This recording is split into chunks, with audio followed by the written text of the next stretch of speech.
Hello everyone, आपके अपने YouTube channel MJ study पर आपका स्वागत है। आज हम paper number 5th B health physical and yoga education इसके कुछ एमसीक्यूज क्वेश्चन करेंगे। आई होप ये वीडियो आपके लिए हेल्पफुल होंगी। तो सबसे फर्स्ट क्वेश्चन है हमारा, name the causative agent of typhoid. Typhoid का कारक एजेंट का नाम क्या है? ये है आपका साल्मोनेला टाइफी। ये बी ऑप्शन जो है आपका यहाँ पर सही हो जाएगा। यहाँ पीछे टाइफी लिखा हुआ है, जैसे टाइफाइड होता है वर्ड, ये टाइफी, इससे आप आइडिया लगा सकते हो कि ये इसका आंसर हो सकता है। तो यहाँ पर जो बी ऑप्शन है वो आपका सही हो जाएगा। उसके बाद है what is vector stand for in vector borne disease. Vector जनित बीमारी में जो है वेक्टर वो क्या है? वो हो जाएगा आपका व्हीकल और कैरियर, यानी यहाँ पर जो सी ऑप्शन है वो आपका राइट आंसर हो जाएगा। उसके बाद हमारा नेक्स्ट क्वेश्चन है, प्लाज्मोडियम इज़ा। प्लाज्मोडियम क्या है? एक बैक्टीरिया है, वायरस है, फंगी है या फिर प्रोटोजुआ है? तो यहाँ पर जो हमारा राइट आंसर हो जाएगा वो है प्रोटोजुआ। यहाँ पर फोर्थ आंसर है जो वो राइट हो जाएगा। उसके बाद है malaria can be treated by. जो मलेरिया है वो किसके द्वारा उसका इलाज कर सकते हैं? ये होते हैं क्विनीन। यहाँ पर जो आपका ए ऑप्शन है वो सही हो जाएगा। उसके बाद है quinine is extracted from which plant. जो क्विनीन है वो हमें किस पौधे से निष्कासित होती है या हमें प्राप्त होती है? तो वो है आपका सिनकोना।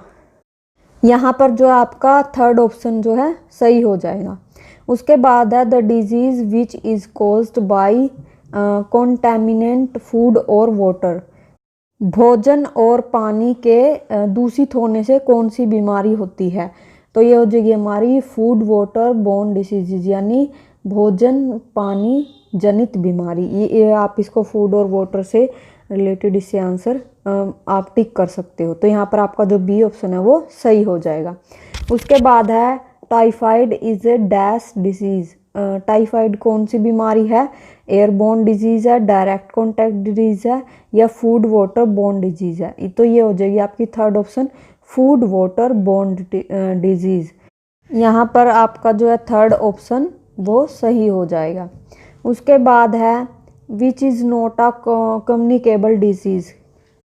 इनमें से कौन सा संक्रामक रोग नहीं है? वो हो जाएगा आपका मलेरिया भी है, टीवी भी है, टाइफाइड भी है, कैंसर जो है आपका कम्युनिकेबल डिसीज़ नहीं है। तो यहाँ पर जो आपका डी ऑप्शन है वो सही हो जाएगा।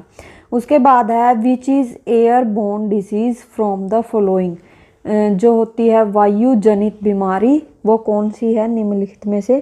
तो ये हो जाएगी आपकी typhoid, tuberculosis, malaria, all of the above. जो यहाँ पर बी ऑप्शन है ट्यूबरकुलोसिस, ये आपका राइट आंसर हो जाएगा। ये जो होती है एयरबोर्न डिसीज होती है। उसके बाद है अष्टांगा योगा इन योगाज सूत्रा वाज रिटन बाय। योग सूत्रा में जो अष्टांगा योगा है वो किसके द्वारा लिखा गया था? ये लिखा गया था आपका पतंजलि जी के द्वारा। तो यहाँ पर जो आपका ए ऑप्शन है वो सही हो जाएगा। उसके बाद है हु शैड दिस लाइन, योगाज चित्ता विरिति निरोधा। ये लाइन किसने कही थी कि योग जो है चित्ता विरिति निरोधा? ये कही थी आपकी पतंजलि जी ने। तो यहाँ पर भी है जो आपका ए ऑप्शन है वो सही हो जाएगा।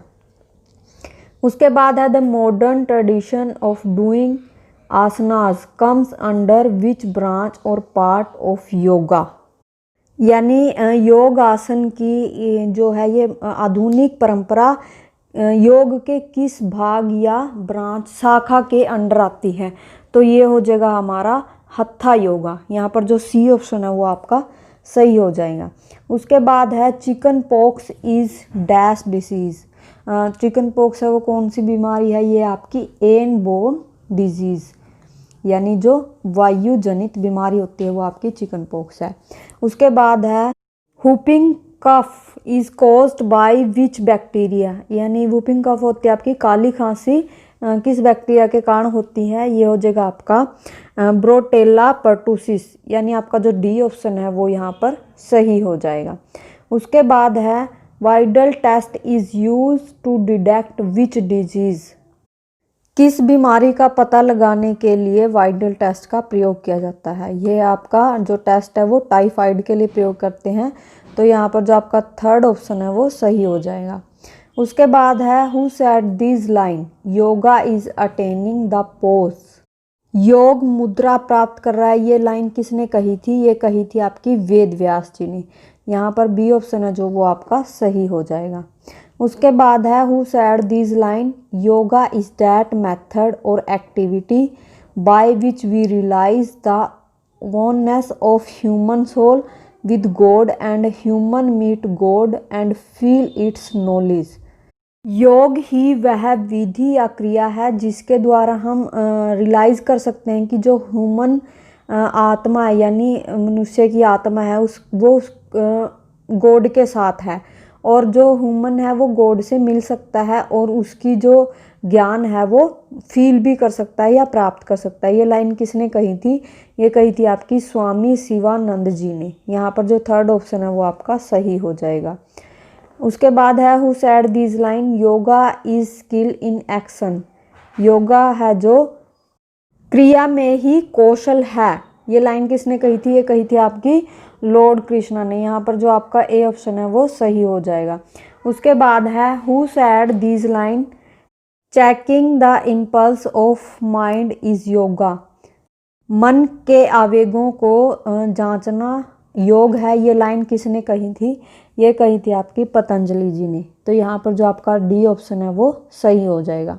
उसके बाद है which mosquito is responsible for the malaria disease.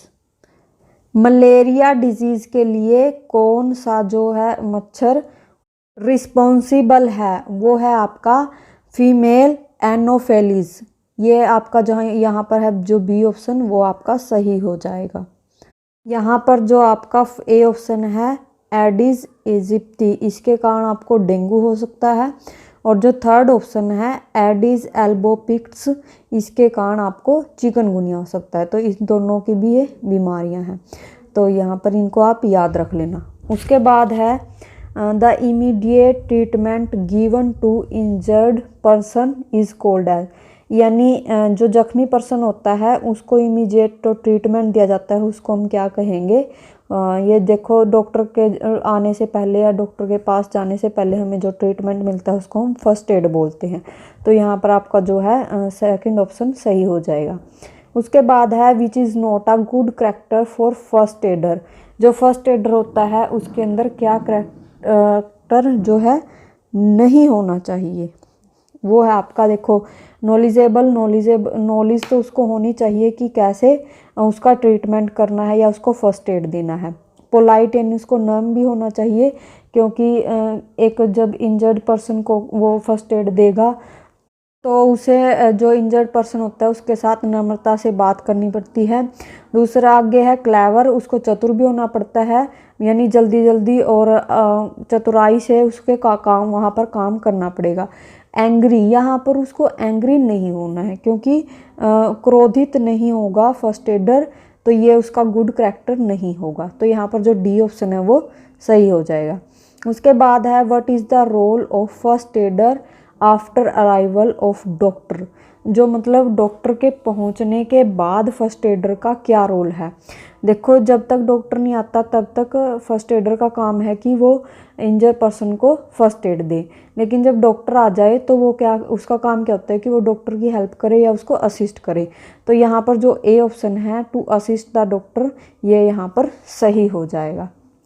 उसके बाद है what should a first adder perform in the case of bleeding. यानी जब ब्लीडिंग हो रही है तो उस स्टेज में फर्स्ट एडर जो है क्या काम करता है, तो क्या करना चाहिए? तो उसे ना जो ब्लीडिंग होती है वो जल्दी से जल्दी रोकने का प्रयास करना चाहिए। तो यहाँ पर जो आपका है second option try to stop the bleeding, ये आपका जो आंसर है वो सही हो जाएगा। थैंक यू दोस्तों, आज के लिए इतना ही।